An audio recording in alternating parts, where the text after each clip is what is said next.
Hello and welcome. My name's Alex Sobel. I'm a Member of Parliament. I'm the chair of the All-Party Parliamentary Group on Net Zero, and I'm also a member of the Environmental Audit Committee, as well as a member of a number of other groups related to the environment in Parliament, including a founder member of the Commission on the Amazon, which I will touch on later. This session's really important because the land and the use of the land is going to be crucial to our survival as a species and the survival of the planet and tackling climate change. We already see really contested views over how land is used in this country. For instance, the placing of new housing developments, particularly in relation to flooding, but also in relation to green space, the green belt, and other issues, the building of HS2 and people's views on that and its land use, expansion of airports, use of agricultural land.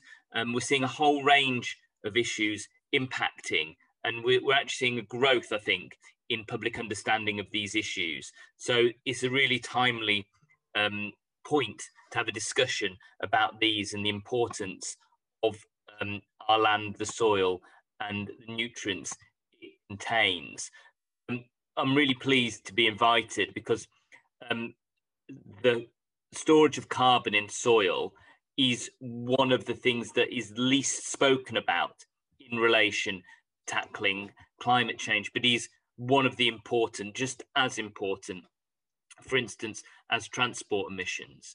And soil carbon storage is a vital ecosystem service resulting from interactions of many different ecological processes. And as with much else, human activities affect these natural processes and can lead to both carbon loss, but also, and this is maybe where we need to concentrate, where we need to talk about improved storage. It's really how we as a species interact with the soil and with our land that counts. The organic matter that's part of soil, that's key component of soil, affects its physical, chemical, and biological properties, and really is a huge part of how our species has developed, how we've evolved into the species, and how we interact with our natural environment. The biggest change, the last thousands of years since we've become moved from being hunter-gatherers to being farmers, is the use of land for agriculture. And that pace of change has, in the last 100 years or so, has hugely moved on. And it's important now that we think about how we impact on them in terms of whole ecosystems, not just in terms of carbon dioxide, but in terms of a whole range of different chemicals. It's also really important to reflect on the loss of forest, particularly rainforest, and the effect that has on the soil and structure of the soil. And that's why we set the Commission on the Amazon. Loss of land in the Amazon in terms of its ability to store greenhouse gases, CO2 and others. Also the detriment to the soil, the effect it has on surrounding rainforest, and the change of land use are all really important. So it's not, the UK, it is important in the UK, but this is a global issue where our actions as consumers, as businesses, affect those, particularly around food production, for instance, of cattle or palm oil, which are major major causes of deforestation. But soil carbon sequestration is really important, and is something that we can really build on, because it's a process in which CO2 is removed from the atmosphere and stored in the soil carbon pool. It's mainly mediated by plants through photosynthesis, and so it's really important to think about how in the UK we manage our land and the contested uses of land, whether that's agricultural land to feed people or to feed livestock, whether that is around natural land what is grown on that natural land and how that is used, in the fact that through the Industrial Revolution, we saw deforestation. My own constituency, we have the Otley Shevin, which was completely deforested during the Industrial Revolution and now has returned to being a forest, the Shevin forest. So we know that we can, in quite short order, in several decades, rewild, reforest places and return some of that carbon sequestration that did previously exist. Maybe I just want to talk about one other thing which we talked about at quite a length, and and that was my suggestion actually to run an inquiry on this, and that was nitrogen pollution, air and water, and its quality and its regulation, really the use of nitrates and nitrate pollution, because this has an effect on a whole range of areas. It's a big problem in terms of water quality, the water table, pollution of rivers, but also of the land and of the soil. It's problematic for wildlife, it's problematic for certain plant species, and also related to nitrates, creates ammonia and nitrogen oxide, which again affect and can affect climate change.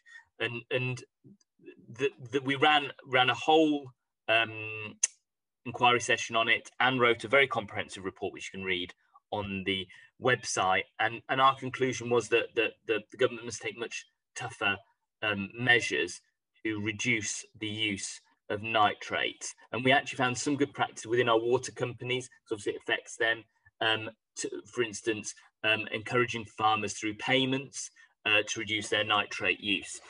But it is all small scale stuff, and the real solution, as usual with a lot of these things, rests with the government. Since we had that report 2 years ago, the government responded to it, and it mainly talked about the 25-year environment plan, which obviously we are in. But now we've obviously got the Environment Bill, and disappointingly, a whole range of amendments, including ones on use of nitrates, weren't accepted by the government. And my personal feeling, and I think the feeling of many in the all-party group and on the Environmental Audit Committee, is that it was a missed opportunity in many ways. And the Office of Environment Protection doesn't have sufficient powers, doesn't have there aren't enough. There isn't enough detail in the bill, and there isn't enough action. And there are a whole range of areas where amendments came forward. So it wasn't like the government didn't have opportunity, which they decided not to take action on. And nitrates is certainly one of those areas. Maybe moving on a little to thinking about how we can have a positive effect and what the government can do. It's clear that the planning system is a major contributor to this, and although I welcome, and it's really important that we have biodiversity net gain, and that we have some flexibility, because where there are developments, many of which are needed, whether they're for housing, industrial, or other uses, the biodiversity net gain, the use of the land to improve carbon sequestration, to improve the wildlife biodiversity and the plant biodiversity, it might not be possible to do that on the site of the development. It is too weak in terms of off-site, and quite often developers continually get away without providing that biodiversity net gain. Also, there's a big public issue here, I think, and it's a big educational issue, that even where there is good examples of biodiversity net gain and developers are doing the right thing. I'm thinking of an example in my own constituency, a quite small scale development. The public don't perceive it, because an area which might have been, for instance, and this is the example I'm thinking of, a muddy field without any plants on it, is developed upon, but there is biodiversity net gain all around it, on site, including tree planting, including the encouragement of wildlife, birds, bats, etc., a whole range of measures. The public might not see that. And then there are other issues related to that. For instance, noise, air quality, due to traffic, etc. So these are all things which are really important to people. And this area, it isn't, you can't silo it. So you can't talk about soil or soil carbon sequestration in isolation, or nitrate pollution in isolation, or air quality in isolation. All of these things need to be taken in the round, which I think is why sort of approach, we talk about ecosystem services and have all of these elements as part of that, and part of that language, and trying to promote that language to the general public is really important. And I think that again, the government, local authorities, although local authorities we know are very stretched, have a really useful role to play in this, but also all other organisations, whether they're in the third sector or businesses, all have a role to play. And there's also feeling, and I don't know if many developers are watching, whether commercial or housing, that there is a level of distrust and mistrust because of the history of many UK developments. And to an extent, there's also mistrust of the government on this as well. And so, you know, it really is incumbent on us to be honest brokers and to be very clear about this, so people do see when things happen that there will be an improvement. You know, people are really there's obviously we're at the moment through COVID that there is a atmosphere and negativity around, but these things that generally are becoming more difficult for people, and people are becoming more cynical about the intervention of either big business or the state, and their anxieties, you know, come out in issues like flooding, in issues like loss of green space, increased traffic, loss of infrastructure services, loss of wildlife, you know, that's the biodiversity. All of these things are important to people. Not all of these are important to everybody, but my experience as a local MP is that every time a new development comes along, people will have anxieties about one or the other of those elements, depending on what it is and where it is. And people need that to be balanced against both a public good and an environmental good now. The days in the past where you could ram things through and just say, well, housing is needed because people need to live somewhere, those days are behind us. I'm not afraid they're behind us. I'm pleased they're behind us, because it means that I think that particularly developers will need to catch up with that thinking, that mindset, and it will also, I think, feed through to the type of housing, the need, and the use of the land as well. But I'm afraid to say our planning system isn't fit for purpose for the new reality. It is being pulled in two different directions. It's being pulled one towards in a positive direction, you know, with biodiversity net gain principles, with the National Policy Planning Framework having a section regarding climate and climate action, but it's also being pulled the other way around housing need, employment need. Also, it's skewed, I'm afraid to say, in my opinion, too much towards the developers rather than the community or the environment. And so these are all big issues which need resolving, and planning law isn't currently, in my view, fit for purpose. And actually, and I saw this play out last week on a plans panel in my own city, councillors who are making these decisions, these quasi-judicial decisions, don't understand what weighting to put on which part of the system.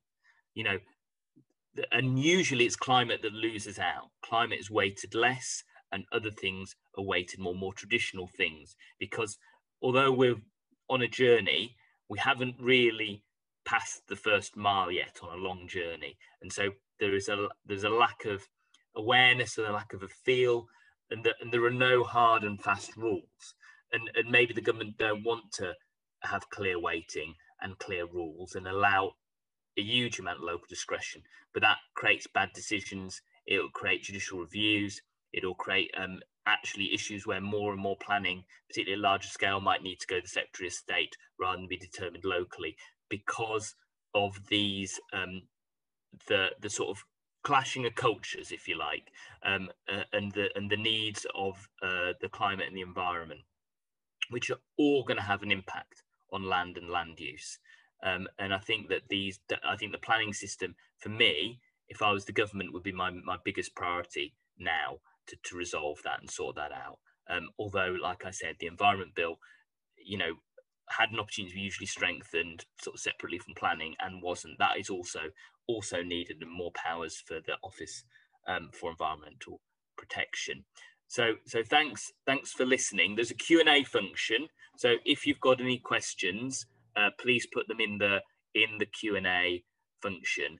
And it was really great to be able to address you today, and I look forward to the discussion. Thank you very much.